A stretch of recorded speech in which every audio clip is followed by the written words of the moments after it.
अच्छा बाबू जी, ये शैतान जो शब्द यूज किया जाता है, हाँ शैतान, हाँ। तो शैतान और भूत प्रेत में क्या फर्क देखो, भूत एकदम साधारण है, एकदम साधारण, ज्यादा परेशान नहीं करता। है?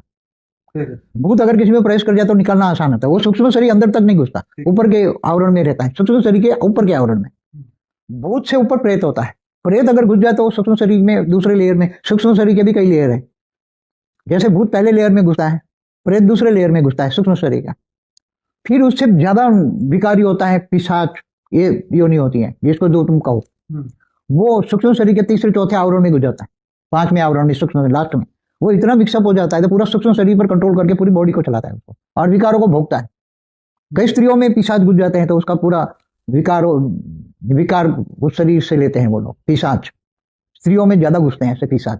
तो स्त्री भी पुरुष बन जाती है, पुरुष भी स्त्री बन हाँ, मगर जो स्त्री शरीर वाली है ना, स्त्री शरीर वाली, तो उसके अंदर तो स्त्री की जो वासना है ना, वो भोगने के लिए उसके अंदर ही घुस जाते हैं। या तो उसके पति में कई पिशाच घुस जाते हैं। कोई शुद्ध स्त्री है तो उसके पति में पिशाच घुस गया तो वो स्त्री के अंदर वो वासना लेगा ना। कई बार अलग अलग बहुत है उसके भूत प्रेत, तो इतनी तरह परेशान करते हैं। शैतान का क्या? शैतान, और देखो पिशाच जो भी ऊपर शैतान है, अच्छा। पिशाच जो भी खतरनाक शैतान होता है। कितने सूक्ष्म शरीर में घुस सकता है? ब्रह्म राक्षस बोलते हैं ना, वही टाइप का होता है। ज्ञानी होकर भी ब्रह्म जैसे काम, ब्रह्म ज्ञानी होकर भी राक्षस जैसे काम करता है ना।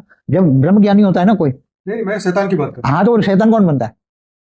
ब्रह्म, जो ब्रह्म ज्ञानी, जो ब्रह्म राक्षस बोलता है ना, ब्रह्म राक्षस माना शैतान, वो बहुत हाई क्वालिटी ज्ञानी है मगर कार्य उसके शैतान के। ठीक है। तो जितने भी नेगेटिव कार्य, गंदे से गंदे कार्य, देखो वो किसी में भी शैतान जो है वो किसी में भी प्रवेश कराकर बलि मांगता है, बलि खाता है।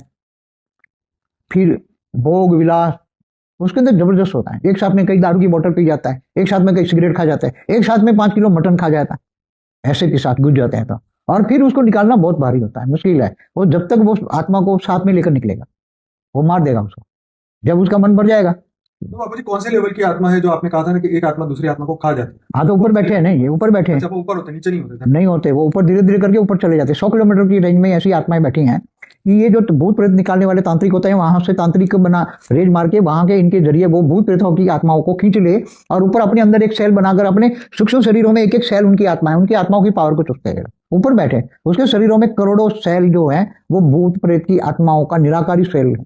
तो फिर उसका अस्तित्व रहता है या खत्म हो जाता है? नहीं रहता है ना, वो तो अरबों साल तक, जब तक अर्ध प्रलय नहीं होता ना, तब तक सूक्ष्म जगत में बैठे रहते हैं। फिर जब धरती, मैं उनकी बात कर रहा हूँ जिनको अपने सेल में समा दिया, उनकी। वो आत्माएं तो वो क्या करता है, उसकी आत्मा को पावर चूसता रहता है ना।